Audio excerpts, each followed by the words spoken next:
Marouane Bereni demeure introuvable. Plus aucune trace du comédien de Plus belle la vie, depuis le début du mois d'août et un accident dans lequel a été impliqué le véhicule qu'il utilisait. Dans Le Parisien de ce 14 septembre, des proches de Marouane Bereni prennent la parole et révèlent pourquoi désormais l'hypothèse d'une fuite semble des plus improbables. L'adage qui dit que la réalité dépasse la fiction semble se vérifier dans l'affaire autour de la disparition du comédien Marouane Bereni. Tout commence avec un accident survenu dans la nuit du 3 août dernier aux abords du 400, une boîte de nuit, de Mâcon, en Saône-et-Loire. Une femme et son chien sont percutés par un 4x4 Mercedes qui s'enfuit. Une enquête s'organise. 2 jours plus tard, le véhicule impliqué dans l'accident est retrouvé au lieu-dit Le Vivier, à Fleury, Rhône, une commune du Beaujolais. À l'avant de la voiture, la trace, importante, d'un choc, à l'intérieur du véhicule selon Le Parisien de ce 14 septembre une note de restaurant et des papiers qui mettent pour la première fois les enquêteurs sur la piste de Marouane Bereni. Ce véhicule de prêt est régulièrement utilisé depuis 8 mois par le jeune comédien, qui a incarné depuis 2009 et jusqu'à la fin du feuilleton, Abdel Fedala dans Plus belle la vie. L'ancien compagnon de Colline Dinka et de Mira Tiliane, qui devait être entendu en qualité de témoin, est toutefois introuvable depuis déjà plusieurs jours. Il n'est jamais rentré cette nuit-là, témoigne l'un de ses amis dans Le Parisien.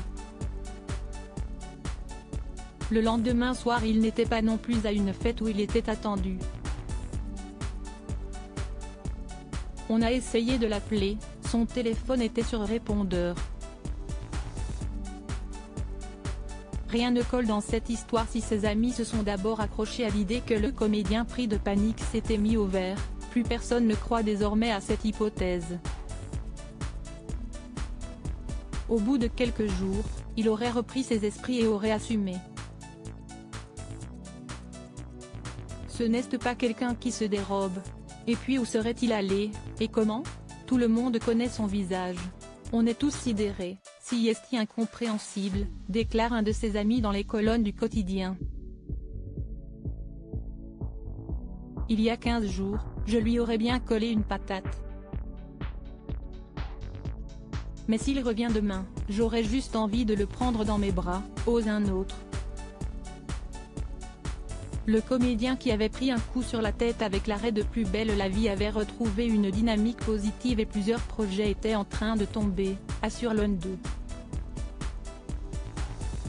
L'acteur s'était mis au sport à fond, footing tous les matins, tennis un soir sur 2. Il m'a parlé de ses vacances aux Maldives, de ses castings. Tout allait bien quand il est parti. Il lui est forcément arrivé quelque chose, lâche un autre de ses proches, qui a en tête l'hypothèse d'un carjacking. Rien ne colle dans cette histoire, ni le fait de foncer délibérément sur quelqu'un, ni le fait de fuir ses responsabilités, encore moins de laisser ses parents, à qui il est extrêmement attaché, dans l'inconnu. Le 11 août dernier une information judiciaire a été ouverte contre X pour blessures involontaires aggravées par le délit de fuite. S'ajoute aujourd'hui une enquête pour disparition inquiétante.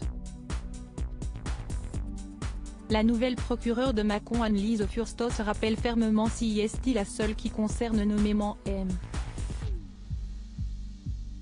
Bereni. Dans l'autre volet, il est considéré comme témoin.